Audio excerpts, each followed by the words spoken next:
Assalamu alaikum everyone. Welcome to the new chapter of your social studies. Earlier, as we all know, there were no kingdoms. In this lesson, we will learn how kingdoms came into existence and what were earlier kingdoms. Like we have democracy now, whether they have democracy then or those days have republics or rulers, we will learn about them. What administration they have and what type of system they followed, what rules and regulations they followed. Early man, as he was a nomad, he started moving from place to place and slowly with the cultivation of crops. Initially, he was a hunter, then he became a gatherer, and then slowly he became cultivator and started settling as they have said to settle to the places near to the places where water was available, like near the valleys, the banks of the rivers, as they understood water was necessary for cultivation. From 600 BC to 400 BC, these tribal settlements were on or very close to the banks of the river. In India, if we see one such place or river valley is the Indo-Gangetic Plain. All the rivers which originates from Himalayas, they flow down from the Himalayas. They bring along the silt and deposit them on the plains. They were by making this line a fertile land. So we find most of the early settlement somewhere near the Indo-Gangetic Plain.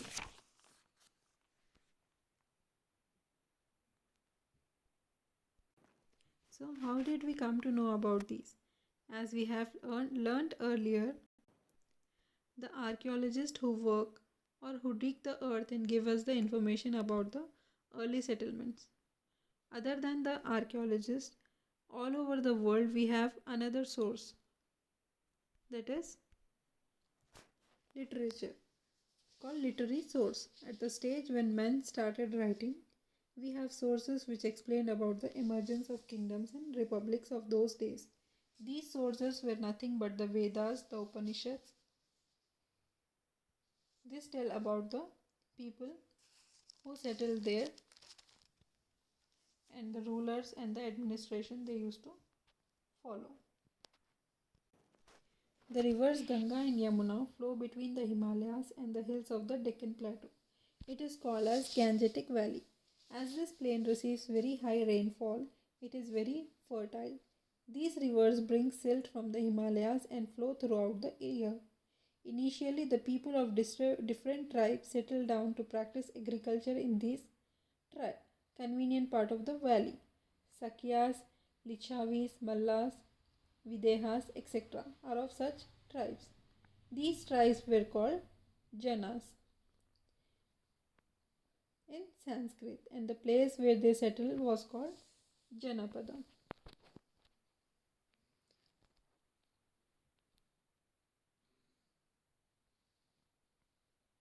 People began to settle down along the rivers in large numbers some 2700 years ago. They cleared the forest with the help of iron tools and tilled the land to grow paddy and other crops. Large villages and towns developed in these parts, and they were inhabited by many people, probably belonging to many different tribes. The widespread use of iron in Gangetic Plain created conditions for the formation of larger territorial units. Large group of such villages and towns were called Mahajanapadas or big Janapadas. Most of the Mahajanapadas had a capital city, and of many of those were fortified. How do we get to know much about those villages and towns? From the two kinds of sources, from archaeological excavations in different places and from the books composed during the periods. Archaeologists have excavated hundreds of sites in the Ganges Valley and have tried to know more about the lives of people of those days. Some important archaeological sites at the time of Mahajanapadas are Hastinapura, Atranjikhera, Kausambi, and Pataliputra. The books during that period were mostly religious. They were, even though they were religious, they tell us a lot about the towns and villages and about the kings and rulers of those times. Some books were even written by people of distant countries like Greece. Some important books written during this period are Upanishads, Dharma Sutras, Digan, Diganikaya, Majjhima Nikaya, Herodotus' history. So Upanishads were part of the Vedic book, the Vedas. We learn from the books of those times that agriculture was managed by landowners called Grihapatis or Gahapatis, who usually worked along with their family members on the fields. But they also employed dasas or slaves, who were probably captured in wars and sold to farmers, and workers, bhartukas, or who worked on their fields and homes in return for wages. Some wealthy Grahapatis had more land and slaves to work for them. Two major changes happened in agriculture. Use of iron plowshare and plantation of paddy saplings improved agricultural productivity. Promotion of irrigation facilities also increased production. Usually, the largest landowner became the headman of the village. He was the leader of the village. He also used to by the king to collect taxes from villagers. He also acted as a judge and sometimes as a policeman to maintain law and order in the village. This may have helped many headmen to increase their power and resources in the village. In most of the villages, there were craftspersons, blacksmiths, made tools necessary for agriculture like plough, shears, sickles, axes, arrows, etc. Potters made cloth, pots for cooking and storing grains.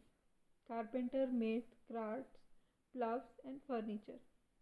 Weavers wove cloth for villagers. The potters made earthen pots. Some of these were grey in color, others were red. One special type of pottery found at these sites is known as painted grey ware.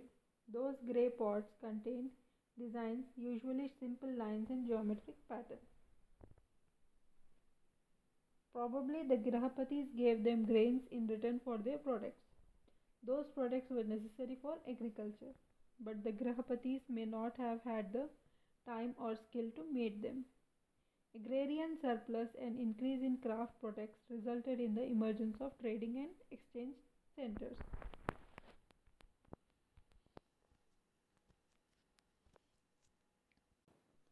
Okay, students, if you have any doubt, you can clear it in your live class. Until then, thank you.